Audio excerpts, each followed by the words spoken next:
Welcome to Fantasy Football Kids. Me, Max, back with a recap of how I did in Week 3 in terms of my fantasy football stardom and stidom.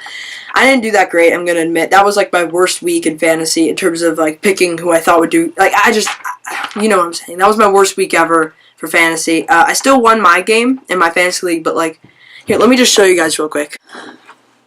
So if it focuses, give it a second. Alright, so if you guys look, you can see I'm Marin Ballas and my friend is Team Ferrari, or the guy I'm against.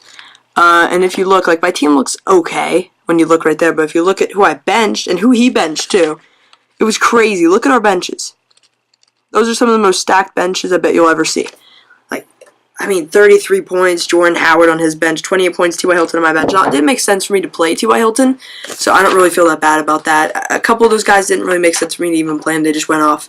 But let me just read how people did in correspondence to how I picked them. So I had A.J. Green as my number one starter. He got 27.1 points, and this is in full PPR, by the way. I don't know if I said that. I don't know if we said that in our last video. I think we forgot to. But full PPR. Derrick Henry, he was my second starter. He got 7.4 points. Now, again, I didn't think DeMarco Murray was going to do anything. And the only reason he really did anything was because he got a 75-yard touchdown, which was great because I had him on my bench. That was great to watch. Golden Tate, 18.8 points. Pretty solid week. Very solid week. I don't know why I said pretty solid week. That's a good game. And he had a touchdown called back, but he would have had a few more points if it wasn't for that. Drew Brees, 20.8 points. He was one of the best quarterbacks. I liked what I saw out of him. Even though he didn't get a lot of yards, he got 3 touchdowns. He got 220 yards and 3 touchdowns. So, pretty good. Yeah, so DeAndre Hopkins was more of the same for him. 14.6 points. That's a solid fantasy output. C.J. Anderson, I had him in my start as well. This is just all my starter players I'm reading right now. 6.3 points, not a good week from him. I was not expecting the Broncos to get killed by, not killed, but when you were watching the game, they actually did kind of get killed by the Bills. It was pretty crazy. I was not expecting that to happen. That's why C.J. Anderson didn't get many yards or many catches, really, just because they didn't need him. Kareem Hunt, he was on my starters. That's an easy pick for me. I didn't really take much much thought. It's just Kareem Hunt, you gotta start him, especially against the Chargers with that bad run defense. He got 27.3 points. Solid week. Terrell Pryor. I was hyping up Terrell Pryor in that video. I think you should go and you should buy low at Terrell Pryor because I think he's going to heat up in the second half of the season when he and Kirk start connecting. Eagles, they got 1 point. Not what I was expecting. They got 2 picks, so I would keep that defense because that defense did look pretty solid. It's just both sides started scoring a lot. It was a high-scoring game, so they gave up a lot of yardage too, which did not help. Yeah, but Eagles defense, only 1 point. That was a bad start. Next up, James White. I also had him as a start. He only got 3.8 points. Not a good week. Carson Wentz, I had him as a starter. Now, when you watch the game, Carson did look pretty good. It wasn't, he was accurate. He was just commanding the offense very well, but not the best fantasy output from him, though. Next up, Matt Ryan. I had him as a starter. He had 13.7 points.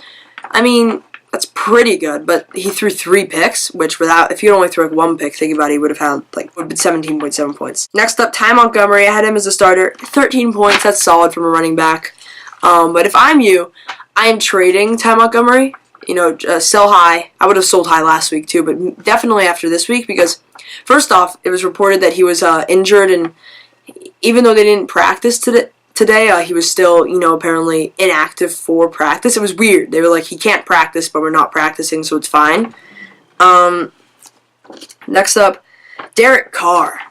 Derek Carr was complete garbage against the Redskins. Carr only got 5.2 points, threw a couple picks, and what did he throw, 1 touchdown, I think? I don't know. I watched that game, but about halfway through I just started going on my phone because I couldn't watch anymore. Isaiah Crowell, more of the same from him this whole season. He's just been between, I think his worst game was 6.9 points, his best was 7.5. I think. I might be wrong. But he hasn't gone into double digits yet. I'm going to continue to use him and maybe a running back number 2 or a flex option, but for now, he's not a running back number 1. All right, time to get into the players I sat for week 3. DeMarco Murray got 21 points. He was my number 1 sit. Nobody thought that DeMarco Murray was going to get 21 points. Even though Seattle's run defense isn't that great, I thought that it would, whatever. I don't need to make excuses. That was a bad call for me. Marcus Mariota had him as a sit. He got 19.7 points. Good game for Marcus Mariota. Was not expecting that against Seattle's secondary, but he was able to run the ball against them and really do it all. T.Y. Hilton, 28.3 points. Solid output from him. That was a really good game for him. And Jacoby Brissett looked good, but if I'm you, I mean, you're either trying to trick some idiot into getting Jacoby Brissett from you, which won't work unless they're very bad at fantasy. Nobody's going to try and get Jacoby Brissett from you. Luck's coming back either next week or the week after that, I'm pretty sure, so you might be able to start Brissett next week if Luck's out, but I wouldn't if it's me. Younghoe Koo got 4 points. He's a sit. Finally went 100% for field goals. The only difference is he only made one. Next up, Mark Ingram. I mean, the thing about Mark Ingram is it depends on who you have at running back. If I had, like LaShawn McCoy and DeMarco Murray, like I do, I'm not starting Ingram over those guys. But if I have, Tevin Coleman and James White, I'm probably going to start Ingram over White just because Ingram's, he's a starting running back and he's solid. He's getting like 10 points to 11 points a game every game, and that's kind of what he's like overall in fantasy anyway. He's a solid, he's going to get you points. He's a solid guy. Adrian Peterson, what I expected, 5.7 points. That his career's over. I don't know why he went to the Saints either. I mean, they've got Alvin Kamara already, or Alvin Kamara, not Alvin. Alvin Kamara and Mark Ingram. He's not necessary. Kirk Cousins, 26.8 points. Kirk went off against the Raiders. I was surprised. That was not what I was expecting. Dak Prescott was also on my sit. He hasn't played yet. Hopefully he does really bad tonight because first off, I hate the Cowboys, and second off, that would make me look like I suck less at fantasy. And yeah, Jordan Reed, 0 points. Kind of an obvious one. I don't even know why I put him in there. Alright, hope you guys enjoyed. Just a quick little recap. Drop a like, subscribe, comment, and the next video will be with Will, and it's going to be probably a combination of waiver wire players to pick up, who to sell high, and who to trade for when they're already low. Like last week I was able to pick up AJ Green, so just that kind of thing. We will also include who to start and who to sit in week 4. And yeah, you guys, peace.